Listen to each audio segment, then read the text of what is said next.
Obras completas de São João da Cruz, doutor da Igreja. Estamos na subida do Monte Carmelo. A tradução é das Carmelitas Descalças do Convento de Santa Teresa, Rio de Janeiro. Caros ouvintes, caso gostem do que aqui será lido, adquiram o livro. E caso gostem do meu trabalho, possam, devam e queiram auxiliá-lo. Isso é possível via Pix, PayPal, Apoia-se, Vaquinha. Também é possível pelo link da Amazon, através do qual você pode comprar livros que chegarão até mim, ou ainda tornando-se membro aqui do canal. Muito obrigada pela presença. Eu peço também para que, por favor, curtam, compartilhem, comentem, inscrevam-se no canal caso já não tenham feito, pois tudo isso faz muita diferença em termos de engajamento. Eu desejo uma boa escuta a todos. Que Deus os abençoe, meus caros. Estamos no livro 2. O capítulo é o 16. Trata das apreensões imaginárias produzidas sobrenaturalmente na fantasia. Diz como não podem servir de meio próximo para a união divina.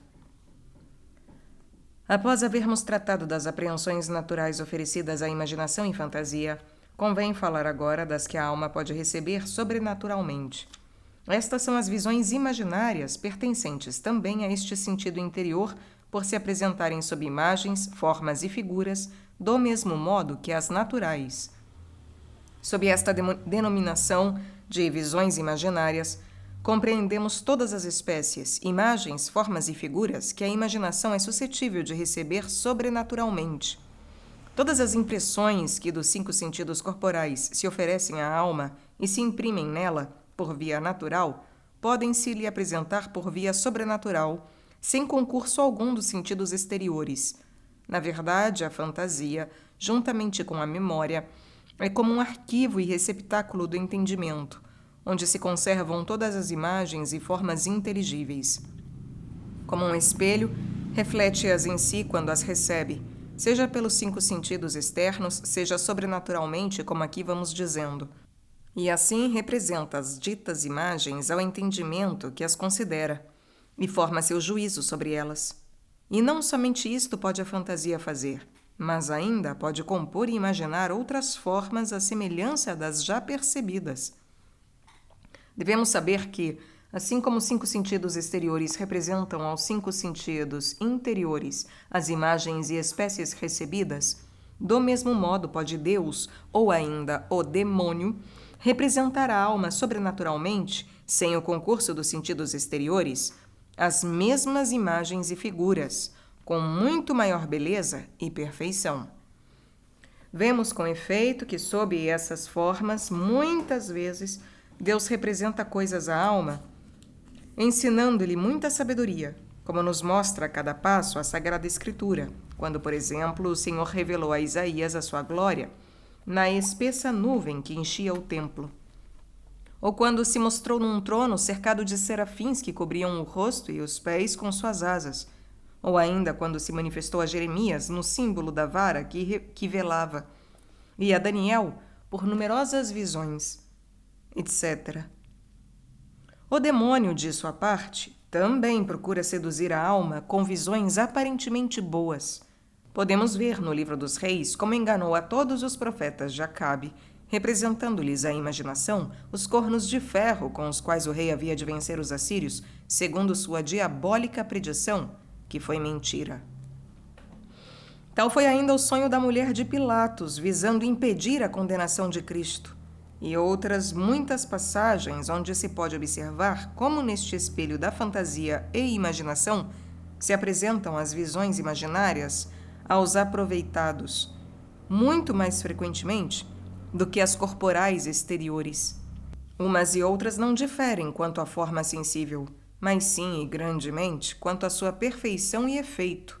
As primeiras, que são ao mesmo tempo sobrenaturais e interiores, penetram mais profundamente na alma e nela produzem mais fruto.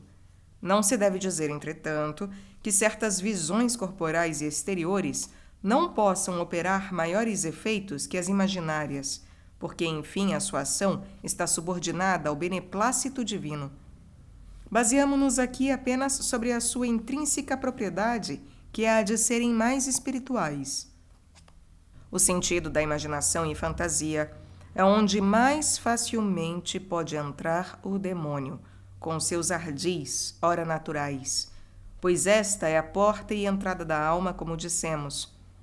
Aqui vem o entendimento, como a um porto ou praça tomar e pôr em reserva as suas provisões. Por isto, Deus, e também o demônio, traz a este sentido interior suas imagens e formas sobrenaturais para oferecer suas joias ao entendimento. Suposto, porém, que Deus não tem só este meio para ensinar a alma, pois habitando nela substancialmente, pode agir por si mesmo ou usar de outros meios.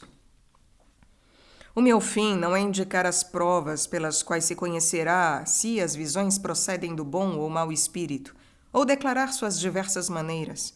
Quero tão somente instruir o entendimento para, nas visões verdadeiras, não encontrar obstáculo à união da divina sabedoria, e nas falsas, não se enganar. Digo, portanto, que, em todas as apreensões e visões imaginárias, ou quaisquer outras formas e espécies semelhantes, quer se trate das que tenham Deus por autor, quer das produzidas pelo demônio, não se há de ocupar, nem nutrir com elas o entendimento. A alma não as deve querer admitir, para que fique desapegada, despojada, pura e simples, sem maneira nem modo algum, como se requer para a união divina. A razão é que todas estas formas se representam sempre debaixo de modos limitados, e a sabedoria de Deus, infinitamente pura e simples, a qual se deve unir o entendimento, não admite modo nem forma alguma, não podendo ser encerrada nos estreitos limites de um conhecimento distinto e particular.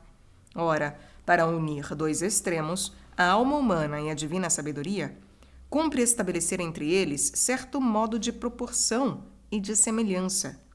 Torna-se indispensável, em consequência, que a alma se revista de pureza e simplicidade, deixando de prender-se às concepções particulares e aos limites de formas, espécies e imagens. Assim como Deus não pode ser limitado nem encerrado sob imagem nem figura, nem inteligência alguma particular, do mesmo modo a alma, para unir-se com ele, não há de estar presa a forma alguma ou inteligência distinta. Realmente, o Espírito Santo nos dá a entender no Deuteronômio não haver em Deus figura, nem semelhança, quando diz: Vós ouvistes a voz das suas palavras, mas não vistes figura alguma. As trevas, a nuvem e a obscuridade, que ele menciona no mesmo lugar, significam a notícia obscura e confusa de que falamos, e na qual a alma se une com Deus. E mais adiante acrescenta: Vós não vistes figura alguma no dia que o Senhor vos falou no monte Horebe, do meio do fogo. O mesmo Espírito Santo nos revela nos números ser impossível à alma chegar nesta vida à sublimidade de Deus por meio das espécies sensíveis. Deus, repreendendo a Arão e Maria por terem murmurado contra Moisés, seu irmão, e querendo manifestar-lhes o alto estado em que o havia elevado na união e intimidade com ele, disse: Se entre vós se achar algum profeta do Senhor, eu lhe aparecerei em visão, ou lhe falarei em sonhos.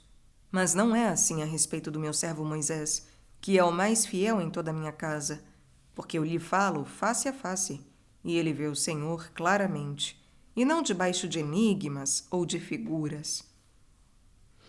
Estas palavras nos ensinam que no alto estado de união de que vamos falando, Deus não mais se comunica à alma mediante algum disfarce de visão imaginária, ou semelhança, ou figuras. Fala-lhe de boca a boca, isto é, a sua essência pura e simples, que na efusão do seu amor é como a própria boca de Deus, une-se à essência pura e simples da alma, por meio da vontade, que é a boca da alma em amor divino. Para chegar, portanto, a essa união de amor de Deus, é essencial à alma não se apoiar em visões imaginárias, nem formas, nem figuras, nem inteligências particulares que não podem servir de meio proporcionado e próximo para tal fim. Ao contrário, lhes seria um estorvo. Por esse motivo, há de renunciar a elas e procurar não tê-las. Se em algum caso as admitisse e apreciasse, seria somente por causa do fruto e bom efeito que as visões verdadeiras produzem na alma. Mas para isto, não é necessário admiti-las. Antes convém, para aproveitar-se melhor, negá-las sempre. Porque o benefício que as ditas visões imaginárias, assim como as visões corporais exteriores já referidas, podem trazer à alma, é comunicar-lhe inteligência, ou amor, ou suavidade. E para tal, não é mister querer admiti-las, pois, como dissemos, no mesmo instante em que se apresentam à imaginação, se produzem juntamente na alma, infundindo-lhe inteligência, amor ou suavidade, ou outro efeito que Deus tem em vista. E não só juntamente, mas principalmente, deixam seu efeito de modo passivo na alma, sem que ela, de sua parte, possa fazer coisa alguma para o impedir, mesmo querendo. Assim como não dependeu da sua vontade adquiri-lo, embora tenha antes pedido dispor-se a recebê-lo. A este propósito, voltemos à comparação da vidraça que não pode deixar de ser iluminada passivamente pelos raios do sol na proporção de sua limpidez. Assim acontece a alma. Sem depender da sua vontade, não pode deixar de receber em si as influências e comunicações daquelas figuras, mesmo querendo resistir-lhes. Porque às infusões sobrenaturais não pode resistir à vontade negativa, com resignação humilde e amorosa. Só a impureza e as imperfeições da alma podem ser obstáculos, assim como as manchas da vidraça se opõem à transmissão da luz. Então podemos concluir: quanto mais a alma se despojar pela vontade e afeto das manchas daquelas formas, imagens e figuras que envolvem as comunicações espirituais acima referidas, longe de ficar privada desses bens, melhor se dispõe para recebê-los com mais abundância, luz, liberdade de espírito e simplicidade, deixando de lado todos aqueles conhecimentos que são apenas cortinas e véus a encobrir a substância espiritual ali encerrada. Ao contrário, quando neles se satisfaz, ocupam o espírito e o sentido, impedindo a livre e pura comunicação espiritual, porque o entendimento, preso àquelas aparências, já não tem liberdade para receber a substância do espírito. Se a alma então quisesse admitir e fazer caso das apreensões particulares, ficaria embaraçada satisfazendo-se com o menos importante nelas, isto é, com aquelas formas e imagens e inteligências distintas que são tudo quanto pode alcançar e conhecer. Com efeito, o mais importante, ou seja, o bem espiritual que lhe é infundido, não o pode a alma conhecer, nem saber como é, e jamais conseguiria explicá-lo, porque é puramente espiritual. Só pode conhecer nessas comunicações, como dissemos, o menos essencial e que é conforme ao seu próprio modo de entender, isto é, aquelas formas por meio do sentido.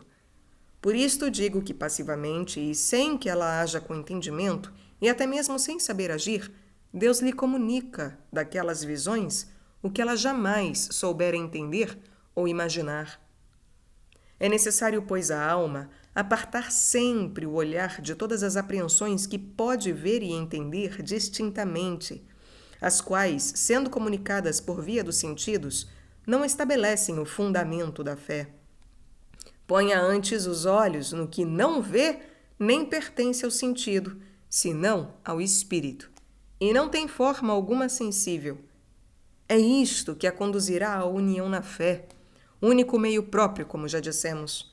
A substância dessas visões será então de grande fruto para a mesma fé, quando a alma souber negar perfeitamente tudo o que há nelas de sensível e inteligível, usando bem do fim que Deus tem em vista ao conceder tais graças.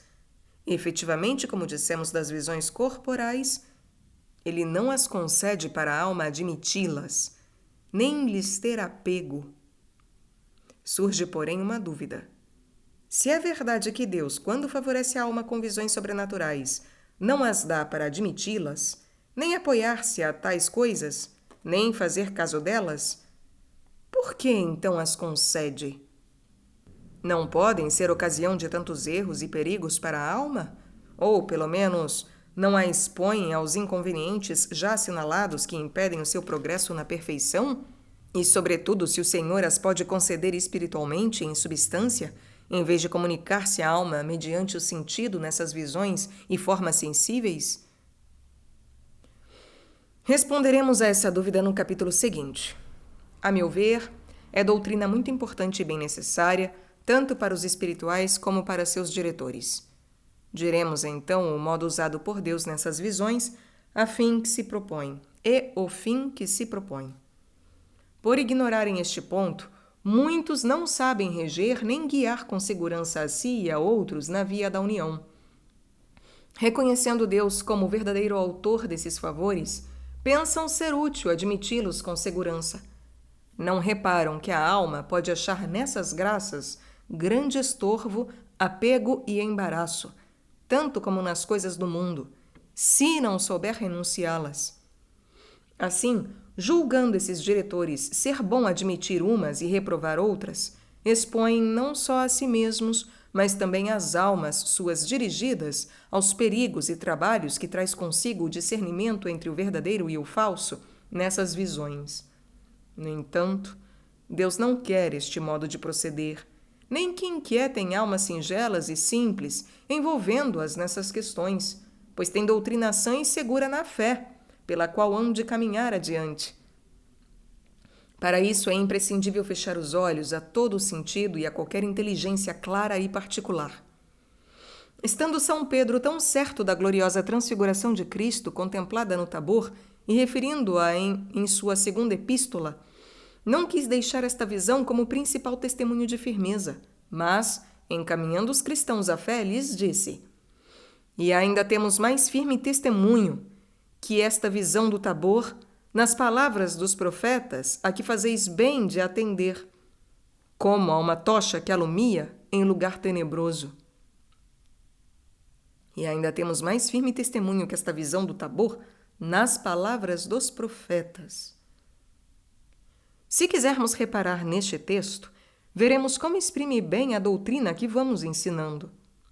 Quando manda considerar a fé, na qual falaram os profetas, como lâmpada a brilhar nas trevas, quer significar que fiquemos às escuras, fechados os olhos a quaisquer outras luzes, a fim de que nessas trevas somente a fé, ela também obscura, seja a nossa luz e apoio. Prender-se às luzes dos conhecimentos claros e distintos é afastar-se da obscuridade da fé que deixa de iluminar com os seus esplendores o entendimento, isto é, o lugar tenebroso de que fala São Pedro. Enquanto não amanhecer na outra vida o dia de clara visão, e enquanto não se realizar a transformação e a união da nossa alma com Deus nesta vida, o nosso entendimento, que é o candelabro em que se assenta a lâmpada da fé, há de permanecer na obscuridade. Capítulo 17. Declaração do fim que Deus tem em vista e do modo que usa ao comunicar à alma os bens espirituais por intermédio dos sentidos. Resposta à dúvida surgida no precedente capítulo. Muito poderia discorrer sobre a maneira e sobre o fim visado por Deus ao conceder essas visões, para levantar uma alma de sua própria baixeza às alturas da união divina. Todos os livros espirituais tratam desse assunto, e também nesta obra o explicamos. Por isso direi neste capítulo o suficiente para responder à objeção já proposta. Deus, em sua infinita sabedoria e providência, procura sempre livrar as almas de todos os laços e quedas. Por que, então, lhes oferece e comunica essas visões sobrenaturais, cheias de perigo e impedimento para ir adiante? A fim de responder a esta dificuldade, é bom estabelecer 3 fundamentos. O primeiro é de São Paulo, quando diz aos Romanos: as coisas que existem, essas foram por Deus ordenadas. O segundo nos é ensinado pelo Espírito Santo no livro da Sabedoria. A sabedoria de Deus, ainda que atinja de uma a outra extremidade, dispõe tudo com doçura. Enfim, o terceiro nos é fornecido pelos teólogos. Deus move todas as coisas, segundo o modo natural de cada uma. É consequência evidente desses fundamentos que, para mover a alma e elevá-la do fim e extremo de sua própria baixeza ao soberano fim e extremo da infinita grandeza, em união divina, Deus há de proceder com ordem e suavidade e de modo adequado à condição da mesma alma. Ora, como a ordem que a alma tem para adquirir conhecimentos é por meio das formas e imagens de coisas criadas, e como a sua maneira ordinária de conhecer e entender depende dos sentidos, Deus, para conduzi-la com suavidade ao sumo conhecimento, começa por esse meio mais baixo e fim extremo dos sentidos, a fim de elevá-la progressivamente, segundo sua natureza, até o outro fim altíssimo da sua sabedoria espiritual, infinitamente afastada dos sentidos. Aí está a razão por que o Senhor vai instruindo a alma primeiramente pelas formas, imagens e vias sensíveis adequadas a seu modo de entender, seja naturais ou sobrenaturais, e por esses meios e raciocínios a eleva ao sumo Espírito de Deus. Eis, pois, a causa pela qual são concedidas as visões sob formas, imagens e demais notícias sensíveis e espirituais. Não age Deus assim porque não quereria dar de uma só vez à alma a sabedoria do Espírito. De certo daria, se fosse possível, por via ordinária, unir e juntar num só ato os dois extremos, humano e divino, sentido e espírito, sem a prévia intervenção de muitos atos intermediários, como disposições harmoniosas e ordenadas para chegar àquele fim.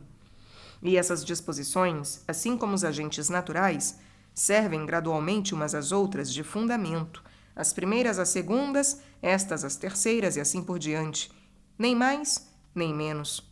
E assim Deus aperfeiçoa o homem conformando-se à sua condição, isto é, conduzindo-o pouco a pouco das coisas mais baixas e exteriores às mais altas e interiores.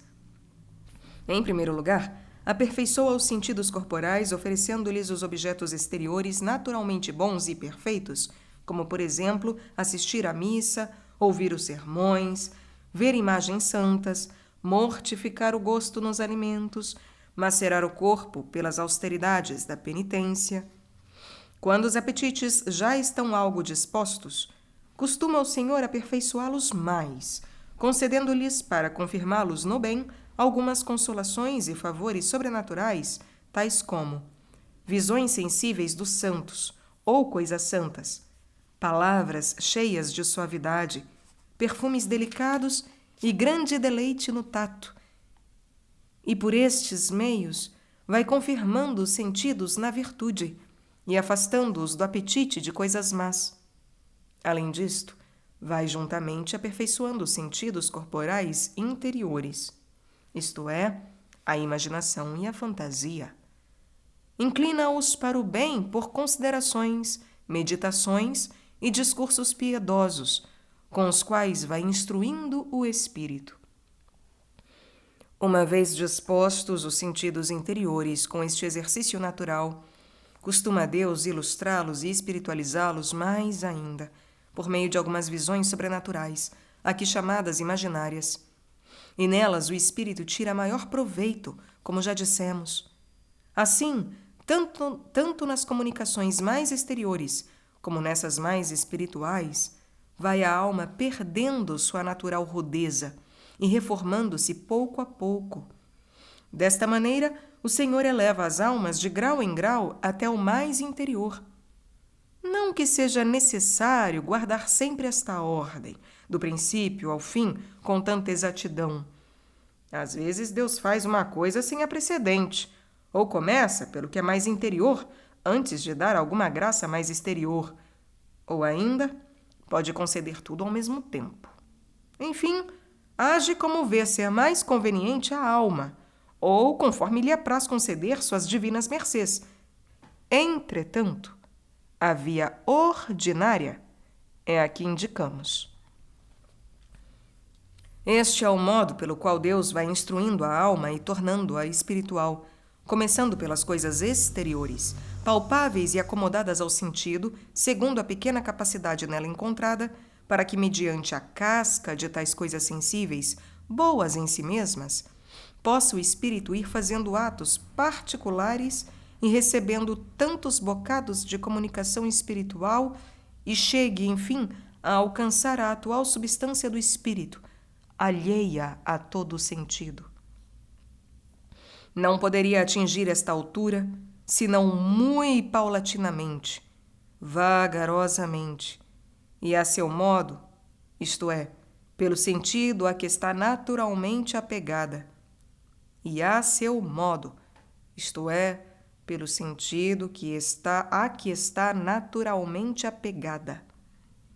Assim, à medida que a alma vai se espiritualizando mais no seu trato com Deus, mais também se vai despojando e afastando das vias do sentido, que são as de meditação discursiva e imaginária. E quando chegar perfeitamente ao trato espiritual com Deus, necessariamente terá deixado tudo quanto nesse trato pudesse cair sob o sentido. Pois quanto mais uma coisa se aproxima de um termo, mais se afasta do outro. Consequentemente, quando atingir aquele, estará completamente apartada deste. Daí o adágio tão conhecido na via espiritual. Provado o gosto e o sabor do espírito, tudo que é carnal torna-se insípido. Provado o gosto e o sabor do espírito, tudo que é carnal torna-se insípido. Isto é, todos os gozos e todos os meios sensíveis não satisfazem nem aproveitam ao espírito. É fora de dúvida que, sendo espiritual, não cai sob o sentido. E se o sentido pode compreender, já não é puramente espiritual. Quanto mais acessível ao sentido, menos participa do espírito e do sobrenatural, como acima dissemos. Assim, o espírito já perfeito nada mais recebe do sentido e nem faz caso dele. Não usa desse meio para se comunicar com Deus e, de fato, não há mister servir-se disso como fazia antes de haver crescido no espírito. É o ensinamento de São Paulo aos Coríntios. Quando eu era menino, falava como menino. Julgava como menino. Discorria como menino.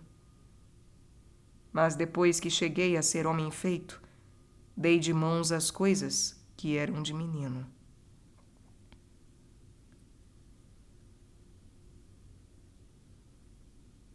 Depois que cheguei a ser homem feito, dei de mão as coisas que eram de menino. Já demonstramos que a ação do sentido e os conhecimentos dela resultantes são exercícios de menino. Se a alma quisesse, pois, sujeitar-se sempre às coisas sensíveis, ficaria no estado infantil, falaria de Deus como menino e dele pensaria como menino. Prendendo-se à casca do sentido, que é nesse caso o menino, jamais alcançaria a substância do espírito, que é o varão perfeito. Eis porque a alma não há de querer admitir as ditas revelações, mesmo oferecidas por Deus, a fim de poder ir crescendo, assim como o menino tem necessidade de deixar o peito materno para acostumar o paladar a uma nutrição mais forte e substancial. Mas direis, não será então mister a alma querer receber tais comunicações sensíveis quando é ainda principiante, para deixá-las quando crescer, da mesma forma que precisa o menino querer tomar leite materno, até crescer para poder abandoná-lo? Respondo.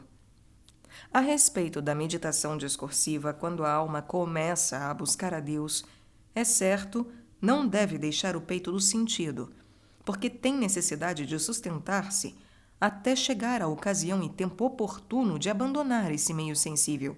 E é quando Deus eleva a alma a um grau mais espiritual, dando-lhe a contemplação, da qual falamos no capítulo 2 deste livro.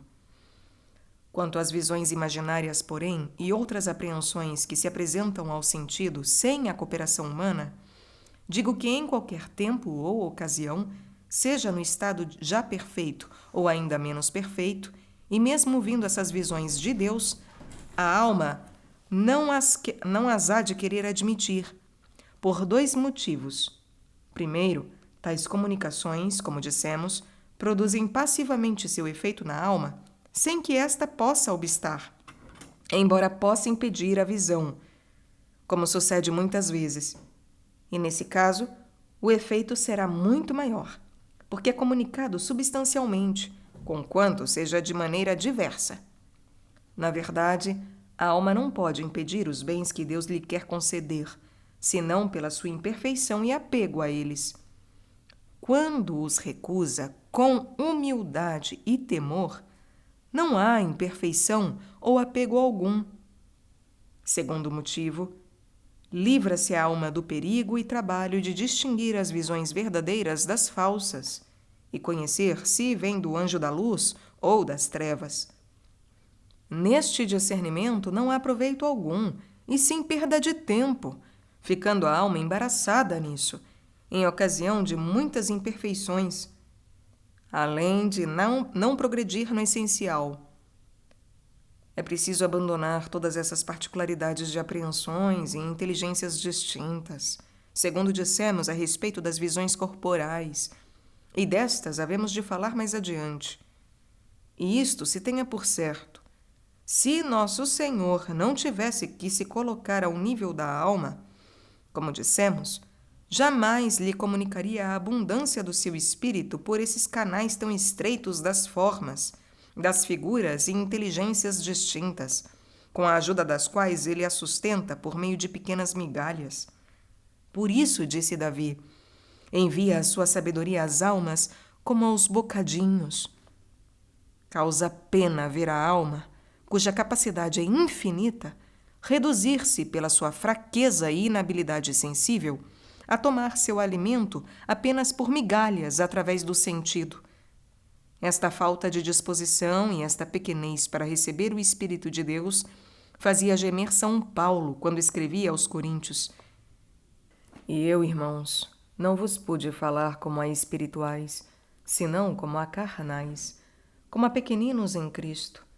Leite vos dei a beber, não comida, porque ainda não podíeis, nem ainda agora podeis, porque ainda sois carnais. Está, pois, bem averiguado agora. A alma não deve pôr os olhos nesta casca ou invólucro sensível de figuras e objetos oferecidos sobrenaturalmente pelos sentidos exteriores, nas palavras e locuções que ressoam aos ouvidos, nas aparições dos santos aos olhos, nos formosos esplendores, nos perfumes que inebriam o olfato, nas suavidades que deliciam o gosto e outros deleites do tato. Enfim, em todas estas impressões muito ordinárias aos espirituais.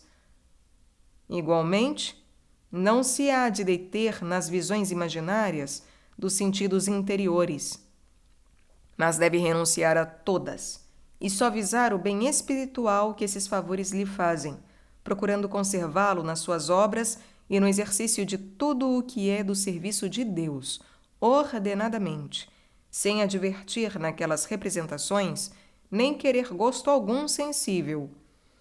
Deste modo, receberá nessas graças só o que Deus pretende e quer, isto é, o espírito de devoção, pois não as concede ele para outro fim.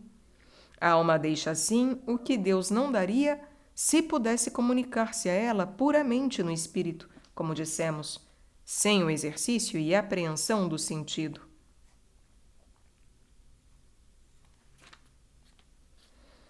Capítulo 18. Trata do prejuízo que causam às almas certos mestres espirituais, não as dirigindo convenientemente nas ditas visões. Declara também como pode haver engano, mesmo quando as visões procedem de Deus. Nesta matéria de visões, não podemos ser tão breves como desejaríamos, pelo muito que há ainda a dizer a tal respeito. Embora, em substância, já tenhamos exposto o necessário para orientar o espiritual acerca dessas visões e também para indicar ao mestre o modo de guiar seu discípulo, não será supérfluo particularizar aqui mais um pouco esta doutrina. Poderemos, assim, dar maior luz sobre o prejuízo que pode resultar tanto para as almas como para seus diretores, se com muita facilidade acreditam nas visões, mesmo de origem divina. O motivo de estender-me sobre esse ponto é a pouca discrição que creio reconhecer na maneira de agir de alguns diretores espirituais. Com efeito, por haverem dado muito crédito à boa aparência e à veracidade dessas apreensões sobrenaturais, chegaram eles e seus discípulos a errar muito e cair em confusão. Aplica-se-lhes bem a sentença de nosso Salvador: se um cego conduz a outro, ambos caem no fosso. O texto sagrado não diz cairão, mas sim caem, porque, mesmo sem queda positiva, o simples fato de se arriscarem a conduzir-se um pelo outro é, na verdade, um erro, e pode-se dizer que caem pelo menos nisto. Primeiramente, alguns desses diretores agem de tal modo em relação às pessoas favorecidas pelas ditas visões que as fazem errar ou as embaraçam e perturbam, desviando-as do caminho da humildade. Consentem que as almas ponham os olhos, de algum modo, nesses favores extraordinários e não caminhem no verdadeiro espírito de fé, impedindo-as de se firmarem na mesma fé. Isto acontece especialmente quando os diretores gostam de entreter-se muito com as almas sobre essas visões, mostrando assim que fazem muito caso de tais coisas e, consequentemente, inclinando seus discípulos a procederem do mesmo modo. Ficam, pois, as almas ocupadas com aquelas apreensões e não se edificam em fé. Não permanecem desapegadas, vazias e despidas de tudo para voarem às alturas dessa fé obscura. Todo esse mal se origina da atitude e linguagem que a alma vê no seu mestre. Não sei como, com grandíssima facilidade e sem querer, daí lhe nasce uma secreta estima e apreço daquelas graças sobrenaturais, tirando os olhos do abismo da fé. A razão dessa facilidade em se comprazer nessas visões deve ser a seguinte: estando o sentido já disposto e alimentado pelas ditas apreensões distintas e sensíveis, para as quais é naturalmente propenso, se a alma encontra no seu confessor ou em alguém qualquer estima e apreço por aquelas graças, logo se conforma e une a eles. E mais ainda, sem que o perceba, vai se nutrindo com maior avidez nessas coisas sensíveis, fazendo de certo modo presa e assento nelas. Resulta daí, no mínimo, uma série de imperfeições. A alma já não fica tão humilde, crendo possuir um bem de certo valor e imaginando que Deus faz caso dela. Anda contente e um tanto satisfeita de si mesma, o que é contra a humildade. Logo o demônio vai aumentando secretamente esta disposição e começa disfarçadamente a sugerir-lhe pensamentos acerca do próximo, se os outros têm ou não essas coisas extraordinárias, se são ou não levados por esse caminho. Pensamentos contrários à santa simplicidade e solidão espiritual. Deixemos, porém, de tratar agora destes danos e da impossibilidade de a alma crescer na fé, se não se desapega das visões, e também de muitos outros males que, embora menos palpáveis e sensíveis, são mais sutis e mais odiosos aos olhos divinos, porque impedem a total desnudez. Trataremos de tudo isso quando falarmos da gula espiritual e dos outros 6 vícios. Então, mediante o favor divino, diremos muito a respeito das pequenas manchas, secretas e delicadas, que se pegam ao espírito quando não é guiado em desnudez. Digamos agora algo sobre o modo imperfeito de certos confessores na direção das almas, não as instruindo bastante. E, de certo, bem desejaria saber explicá-lo convenientemente, pois, a meu ver, é bastante difícil demonstrar até que ponto se forma o espírito do discípulo conforme ao do seu mestre, oculta e secretamente. Cansa-me esta matéria tão prolixa, mas julgo não ser possível declarar bem uma coisa sem dar a entender a outra, tanto mais que, sendo espirituais, correspondem-se entre si. Parece-me, e não sem razão, que, sentindo o pai espiritual inclinação às revelações, comprazendo-se nelas e dando-lhes alguma importância, não deixará de imprimir involuntariamente a mesma estima no espírito do discípulo, exceto se este estiver mais adiantado do que ele. Até neste mesmo caso, seria gravemente prejudicial ao progresso do discípulo o continuar com tal direção. Realmente, dessa forte inclinação do pai espiritual para as visões, resultará neste certa estima, da qual dará sinais manifestos, se não tiver bastante discrição para dissimular os sentimentos. Admitindo que, de parte a parte, haverá sem dúvida frequentes comunicações sobre a apreciação e a estima que ambos fazem desses favores. Mas não fiemos agora tão fino, não. Suponhamos somente que o confessor, inclinado ou não para isso, não tenha prudência necessária para desembaraçar a alma e desapegar o apetite do seu discípulo. E assim começa a falar com ele sobre esse assunto, pondo principalmente sua conversa espiritual nas visões, dando indícios para discernir entre as boas e as más. Na verdade, ao diretor é importante sabê-lo, mas não é aconselhável ocupar o discípulo nesse trabalho, cuidadoso e perigoso. Não dando importância a tais visões, evita-se tudo isso e se faz o que convém. Outras vezes, esses diretores, vendo as almas cheias de favores divinos, insistem em obter por seu intermédio a revelação de tal ou tal coisa que interessa a si ou a outros. E essas almas bobas obedecem, pensando ser permitido fazê-lo por esta via. Pelo fato de Deus dignar-se às vezes revelar, quando bem lhe parece, por motivos que lhe são conhecidos, alguma verdade sobrenaturalmente, julgam elas ser lícito desejar esta revelação e mesmo solicitá-la. Se Deus, atendendo a sua súplica, lhes revela algo, tornam-se mais audaciosas, imaginando ser agradável a Deus esse modo de comunicação, pois lhes responde. Na verdade, porém, Deus não o quer, nem gosta. Frequentemente creem e obram segundo aquelas revelações, porque, como estão afeiçoadas a isso, acham-se bem com essa maneira de trato com Deus, e a ela se apegam. Naturalmente gostam e naturalmente se contentam, seguindo nisso o próprio parecer. Entretanto, no que dizem, muitas vezes erram, e quando percebem que as coisas não se realizam conforme havia previsto, admiram-se muito. Daí lhes nascem dúvidas sobre a origem divina das revelações, vendo que não sucederam segundo o seu juízo. Tinham duas convicções. A primeira, que a revelação vinha de Deus, pois tão fortemente se asseguravam nela. No entanto, esta segurança podia proceder apenas da sua natural inclinação para aquelas coisas extraordinárias. A segunda, que, sendo divina a revelação, devia realizar-se tal como haviam suposto. Há neste ponto uma grande ilusão, porque as palavras ou revelações de Deus nem sempre se realizam conforme os homens as entendem, e nem mesmo segundo o seu sentido ordinário.